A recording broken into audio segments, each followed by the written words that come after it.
Good morning.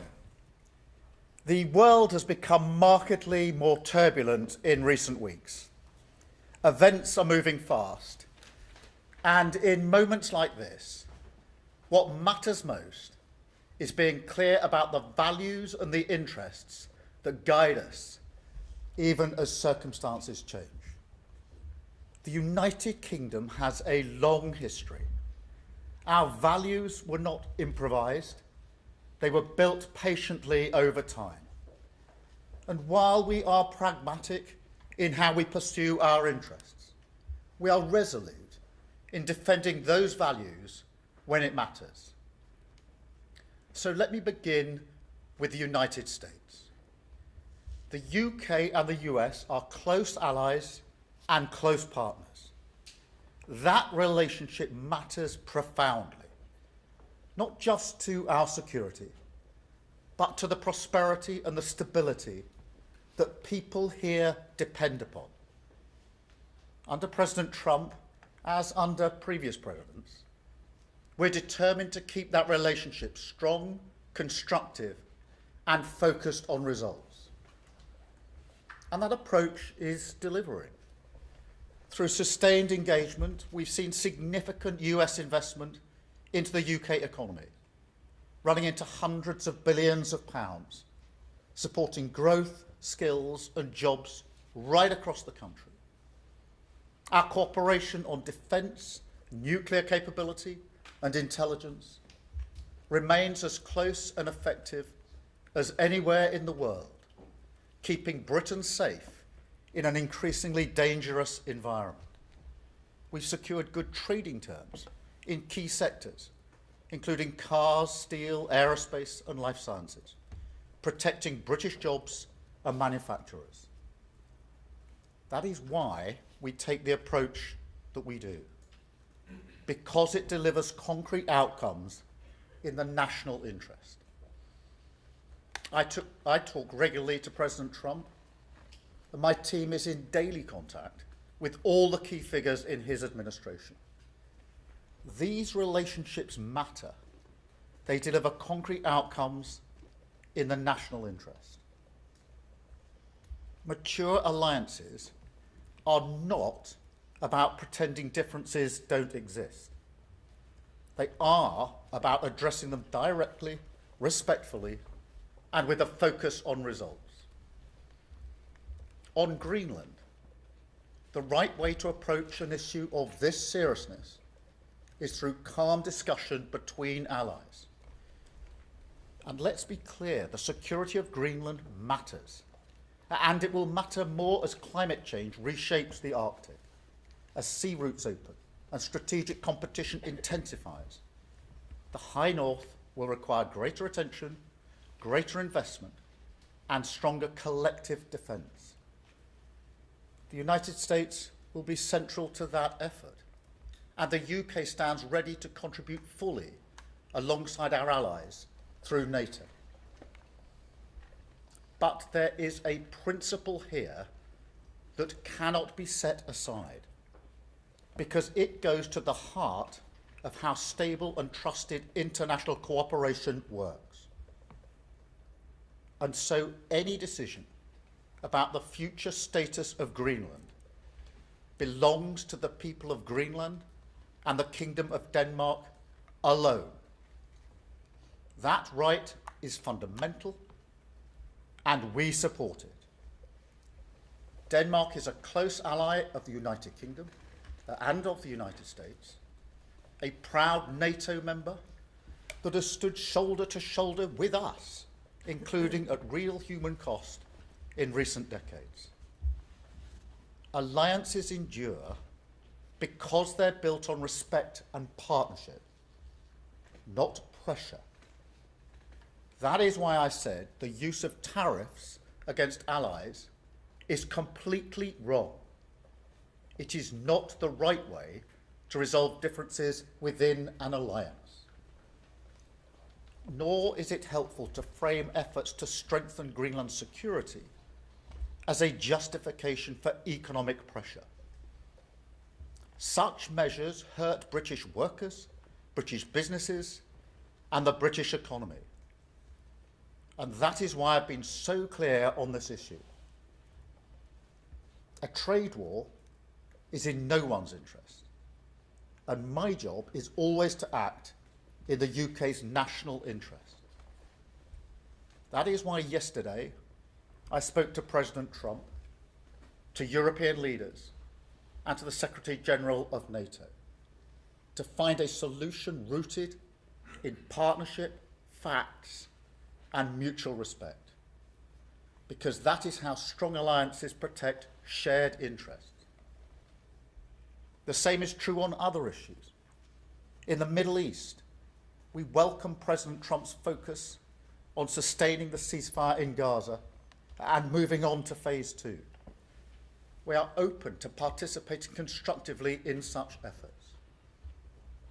On Ukraine, I can be brief.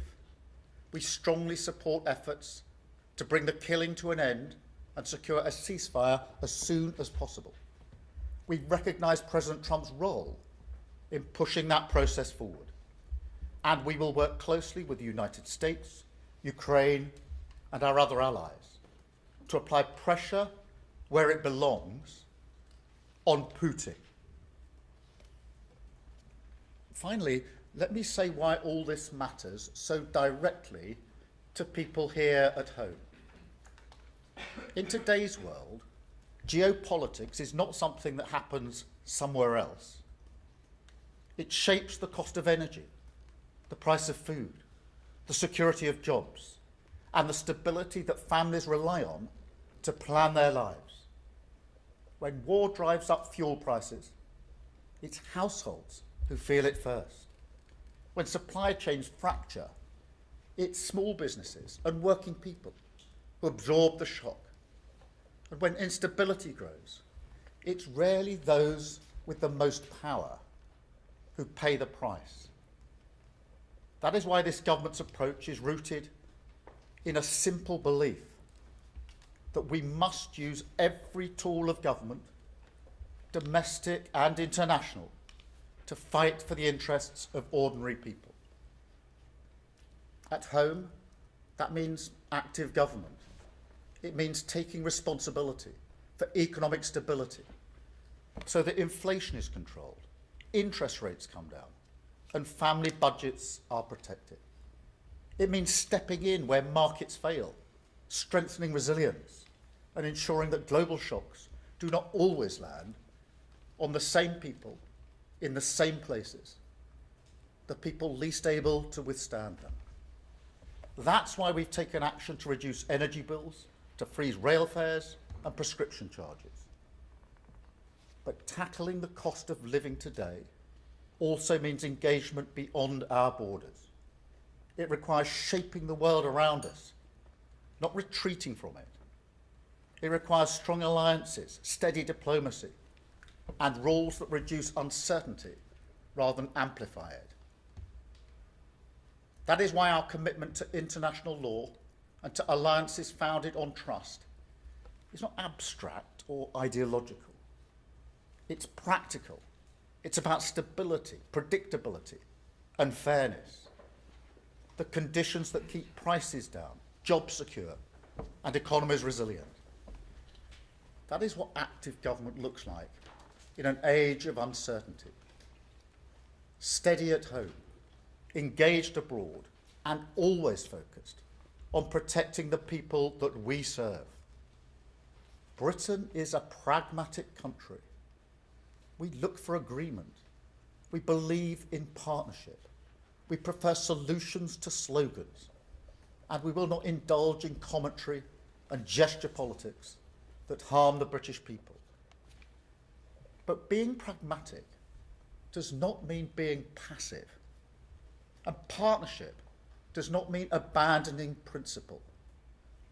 That is why it's important to be clear about who we stand with, what we stand for, and where our interests lie. Now, this is a moment for the whole country to pull together.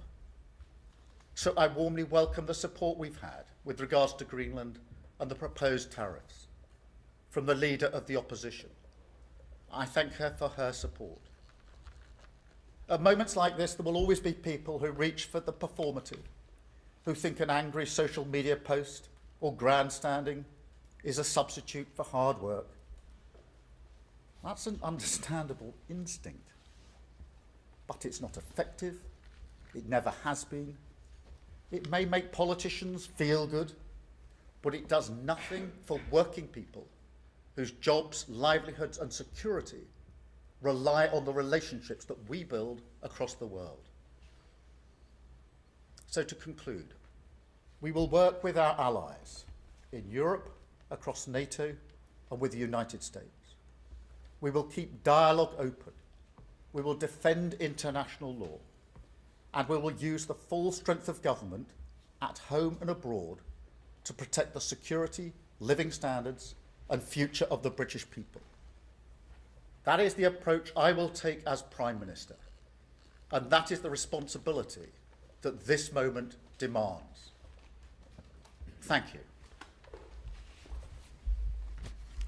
I'm now going to take some questions, and I've got a fairly extensive list, you'll be pleased to know. I'm going to start, with Chris Mason from BBC News. Thank you, Prime Minister. Chris Mason, BBC News. This is clearly incredibly difficult. What more in specific terms can you tell us about what you plan to do now? It appears that you're ruling out retaliatory tariffs in the UK. Can you confirm that? And would you consider going to see President Trump face-to-face this week? Thank you. Well, what I'm going to do now is to focus on our national interest and be absolutely clear that that requires us to be clear about the principles that we apply to a situation like this, in particular that the future of Greenland is for Greenland and the Denmark Kingdom, and that tariffs should not be used against allies in this way. In relation to the escalation, look, a tariff war is in nobody's interests, and we have not got to that stage, and my focus, therefore, is making sure we don't get to that stage, and that's what I'm doing at the moment. Thank you, Chris. Beth, can I come to you? Thank you. Prime Minister, many people watching this at home will have been shocked and angry over the weekend that our so-called closest ally is threatening us if we try to stop him illegally annexing Greenland. Is this the most serious crisis in the transatlantic relationship in decades? And how can the US remain our closest ally when it's bullying us like this? And just on tariffs, you say they are completely wrong and it will hurt the British economy, but if Trump does go ahead, to be clear, are you telling the British people that we will have to take that economic pain, and are you planning retaliatory tariffs if that happens? Thank you. Well, thank you, Beth. And firstly, to underscore your point, this has been very badly received across the United Kingdom.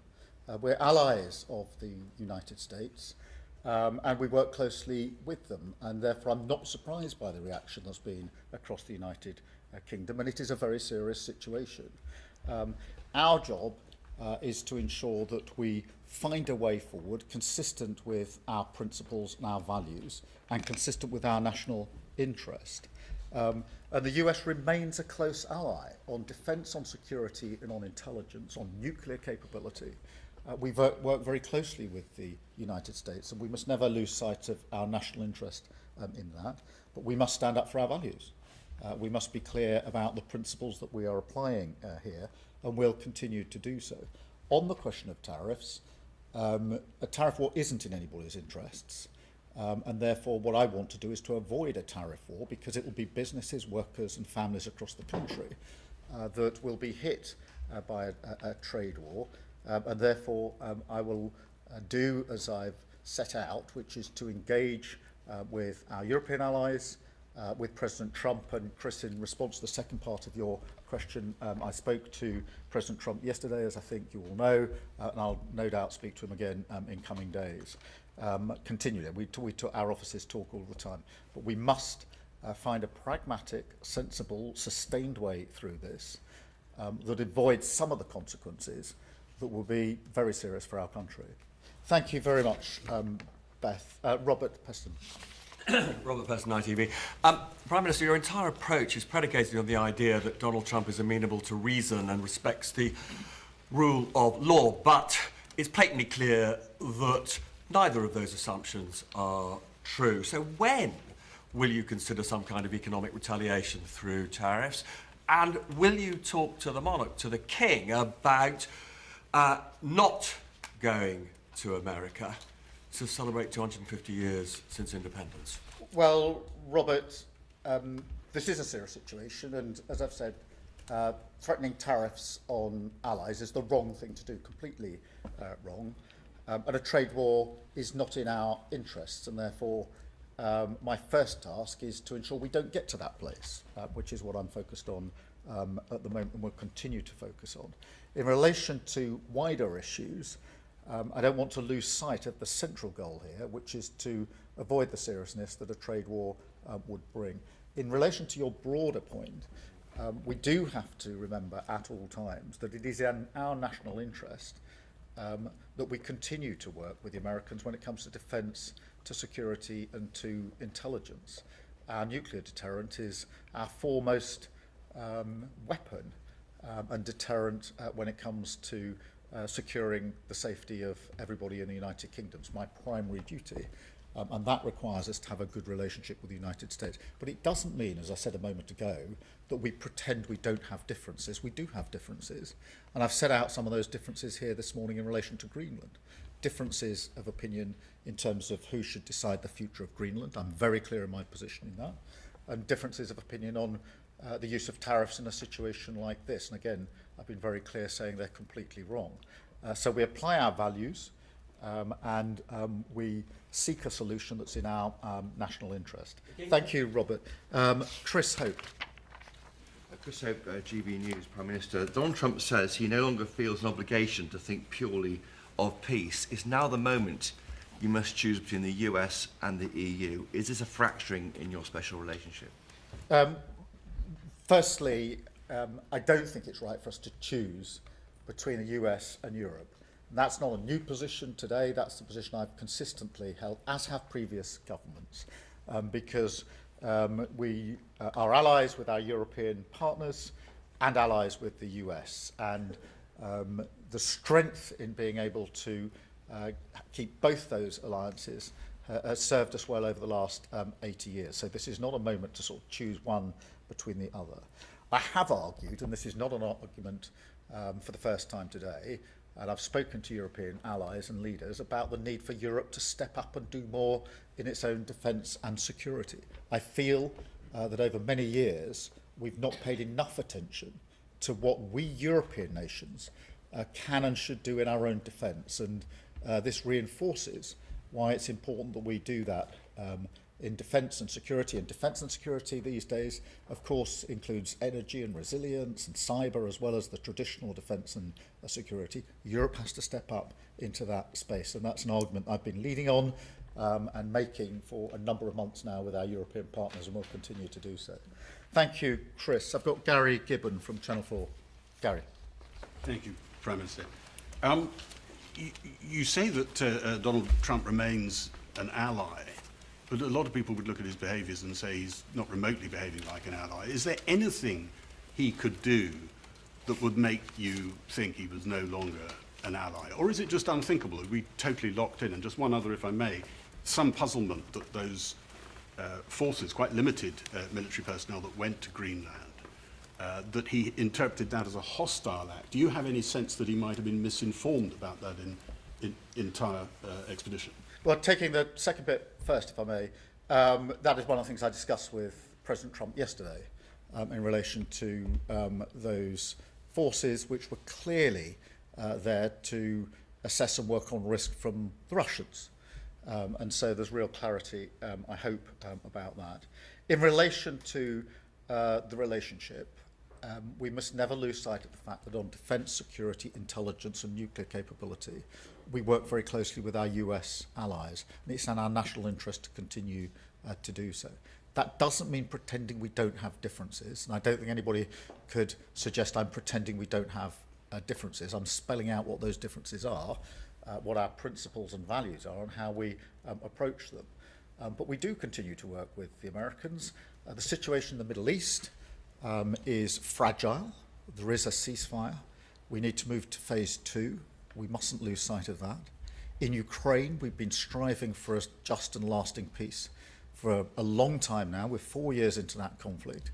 It is in our interest to work with others to bring about that just and lasting peace. The last thing we should do is to simply throw all that away and pretend that it doesn't matter anymore. It does matter. But we don't do that by pretending we haven't got differences. We do have differences, and I'm spelling them out here this morning. Thank you very much, Gary. I've got Kitty Donaldson from iNews. Thank you, Prime Minister.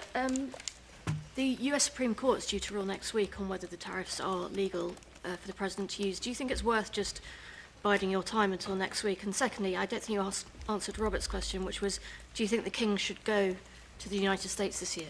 I'm not going to comment on the Supreme Court ruling. I think it's due out reasonably soon. But I don't think it would be sensible to simply wait for the court. It's really important that we act now in response to the threat of tariffs, and that's why I spoke to President Trump yesterday and to numerous allies across Europe, many leaders during the course of yesterday afternoon, Secretary General of NATO, and will continue to do so today, because it's in all our interests to act swiftly in relation to this matter. Look, in relation to the King and other issues, as I said in my speech, I'm focused on the pragmatic response here, not the suggestion of others, and my focus is on what's in the national interest for our country, what is going to best protect workers, families, businesses, and I believe that's the approach that I've set out. Thank you, Kitty. I've got Craig Munro from the Metro. Craig Munro from Metro. You spoke about the cost of living in your speech there. How can you be sure, how can you reassure people that the cost of living will improve in the UK when our economic picture is so reliant on an unreliable ally in an unstable global world? By taking the approach that I've set out today. Some people appear to make the argument that what happens internationally is irrelevant to the cost of living issues that are faced across this country.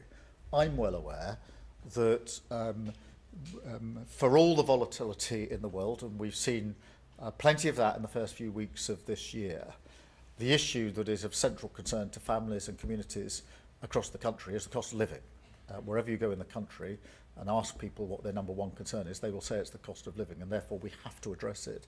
We address it in a number of ways. Firstly, by taking the measures to stabilise the economy so that inflation coming down, interest rates coming down, and protecting family budgets is crucial to that. By being active where markets fail, stepping in on energy bills, rail fares, prescription charges, etc. But also by working relentlessly on matters that are international, because the impact of what's happening internationally on what's happening domestically is obvious, it's real, it's probably more direct now than it's been at any time most of us can remember, and therefore it would be to a dereliction of duty on the cost of living not to be engaged on the international stage. Thank you very much, Craig. I've got Jason Groves from the Daily Mail. Jason. Thanks, PM. Your Danish counterpart says NATO can't survive one member, the biggest, seizing the territory of another. Do you agree with her? And separately, are you willing to join the President's Board of Peace, and are you willing to pay for it? Well, look, in relation to the Danish Prime Minister, as you would have anticipated, I spoke to her on Saturday night, I spoke to her again yesterday, and made absolutely clear our position on who decides the future of Greenland and the use of tariffs, and we're completely aligned on those issues. On the question of NATO, it is in all of our interest to make sure that NATO remains strong and stable. We had a very good NATO summit last year with more members than we've had before, with more unity than many people thought we would achieve. And NATO remains the single most effective and successful military alliance the world has ever known. And so it's in all of our interests to make sure that nothing is done to weaken NATO.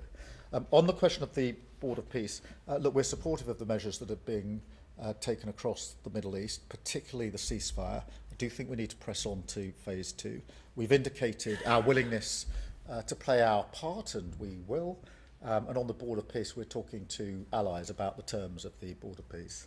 Thank you very much, Jason. I've got Lizzie Buchan from the Daily Mirror.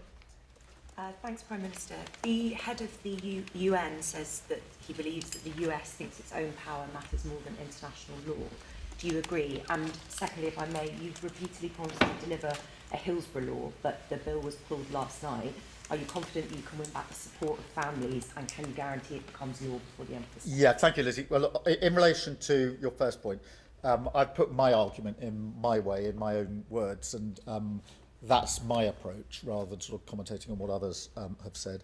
On Hillsborough, as you know, I care hugely that we get this right, that we right the wrongs for very many families who've been let down, and ensure a better future for families in the future.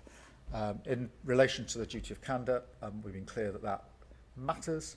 What we're now trying to do is just make sure we get the balance right when it comes to the application of any principle to the security and intelligence agencies.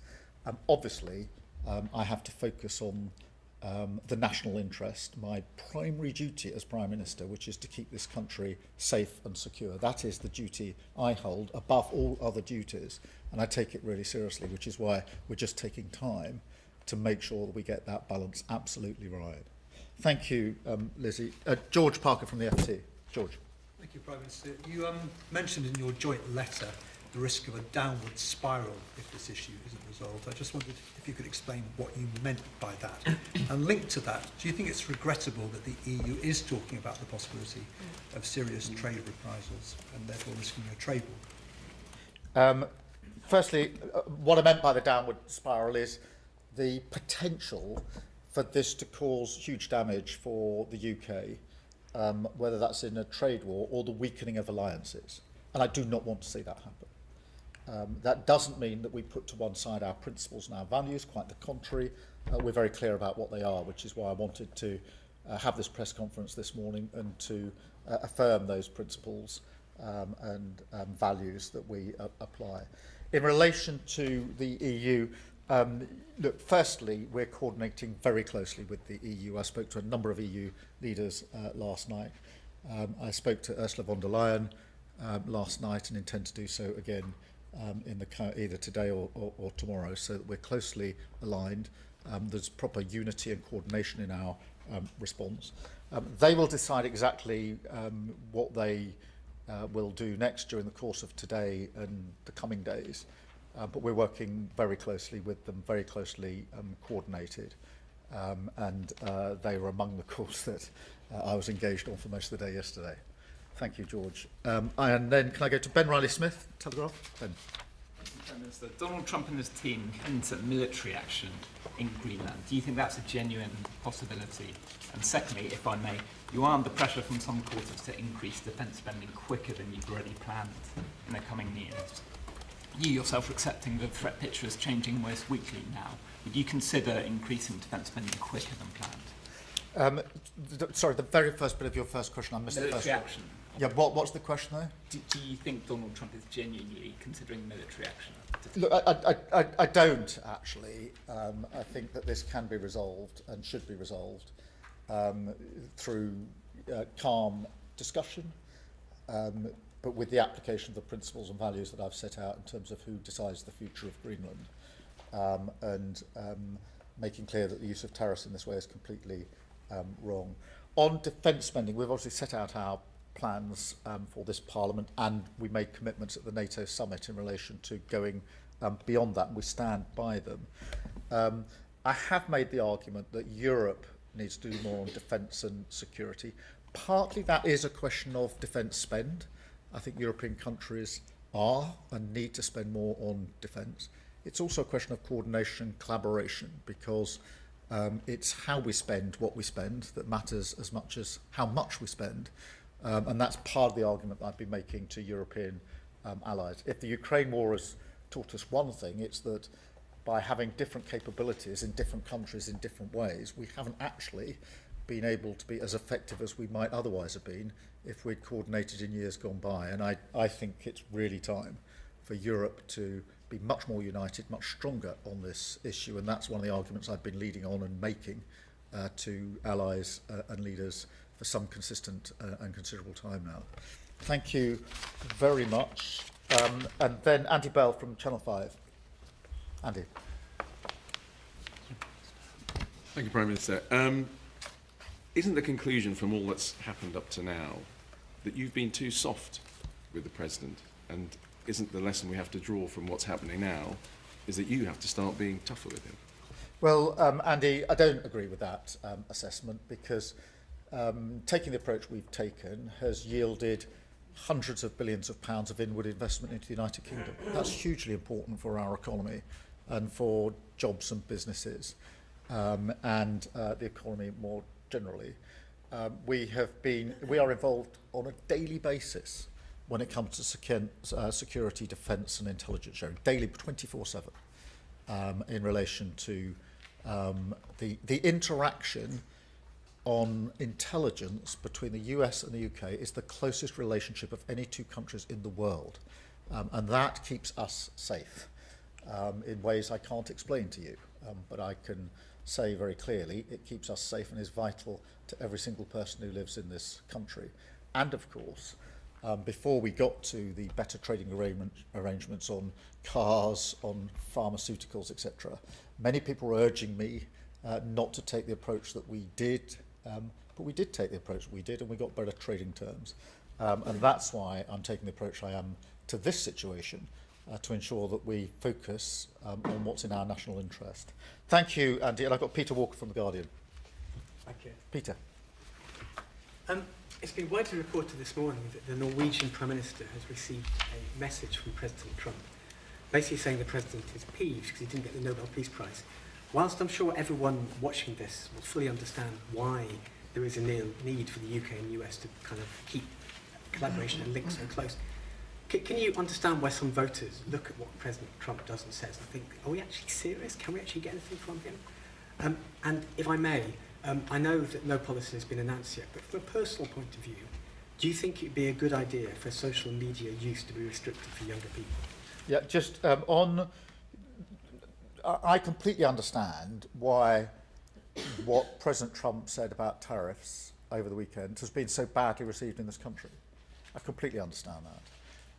And I think that's understandable.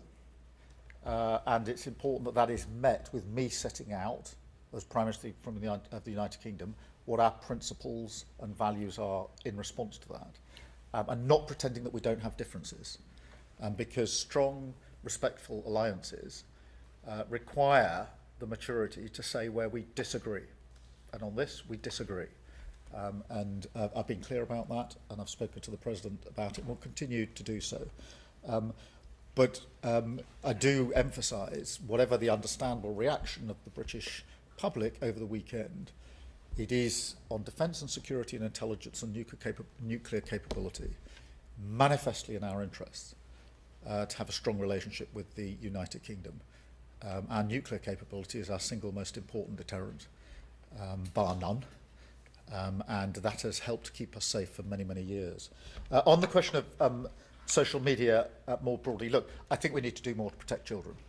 And that's why we're looking at a range of options and saying that no options are off the table. We're obviously looking at what's happened in Australia, something I've discussed with the Australian Prime Minister. I don't think it's just a question of social media and children under 16. I think we've got to look at a range of measures. I'm particularly concerned about screen time for under fives, which is not so much about social media, but about literally screen time and the impact it's having on children when they arrive at school. So I do think we need to look across the range, but in direct answer to your question, do we need to do more to protect children when it comes to social media and screen time and associated harms, then yes, we do, and that's why we're looking at a range of options. Thank you all very much indeed. Thank you.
donde te decían de la oficina, hay que montar en el sitio, te cagabas, porque te decían un aparato, monitores, para llegar a una estación, montar en la estación y montar. ¿Cómo era horrible? ¿Cómo hacéis para estar seguro de que el banco de la cámara funcione y saber las temperaturas del calor? De memoria, según... Sí, tú los veías y sabías que eran más o menos, pero no era como ahora hay LEDs, hay un montón de LEDs y ya sabes más o menos. Pero eso nos entrenaban con el ver al tiempo y te decían, aquí hay un 4.000 y pico, y hacías balance y tenías que sacar cabeza. Era todo muy a ojo y saber un montón de temperaturas de cámara. El comportamiento de las cámaras también, pero sí, yo venía aquí todavía con libro de... Así las cerrabas y...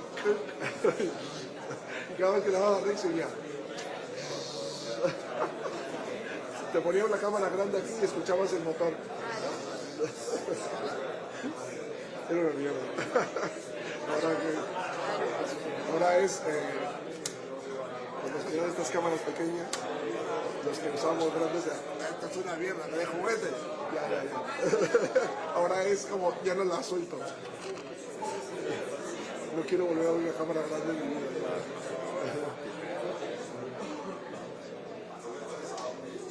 Oye, ¿acaso tienes algo de microfibra? Sí.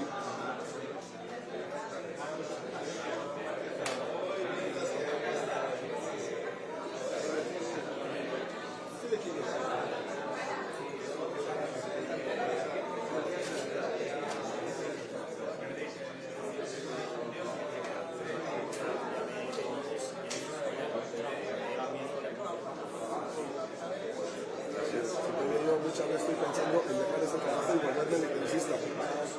De verdad, estoy pensando últimamente más. Me voy a dejar esta mierda, me hago un curso de electricista. Puede ser un plan, porque esta decisión, esto se cansa. Lo que pasa en una cierta edad. ¿Salva?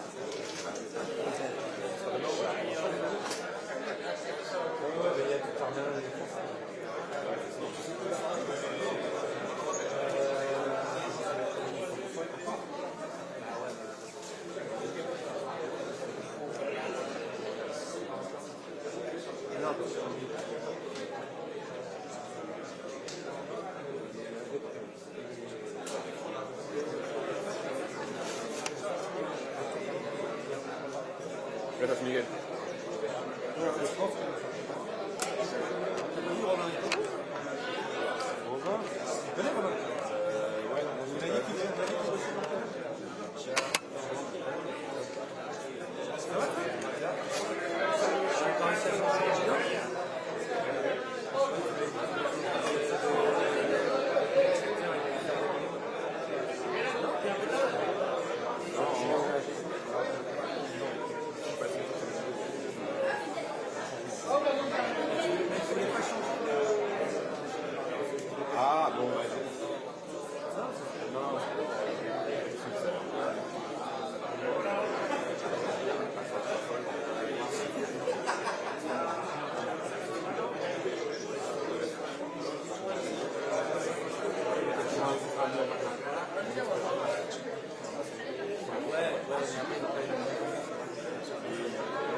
Eres tú que estoy.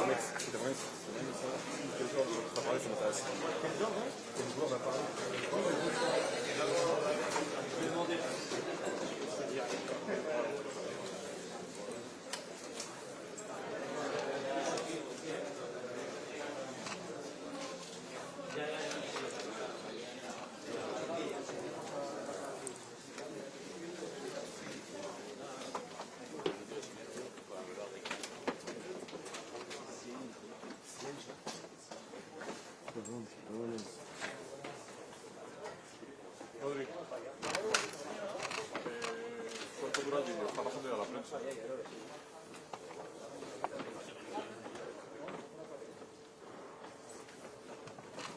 No hay ni un solo jugador, también te digo, pero ni un técnico.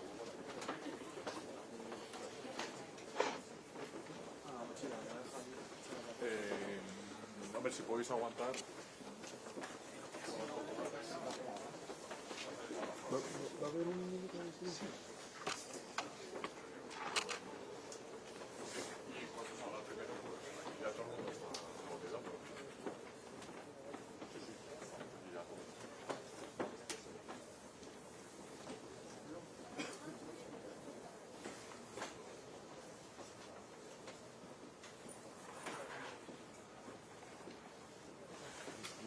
estamos aquí en la terraza, pero no hay jugadores. Entonces va a haber un minuto de silencio ahora que se va a dar. Yo voy a grabar todo. No sé, aquí no hay nadie. No hay nadie en la cámara. Bueno, si quieres salir. Chao.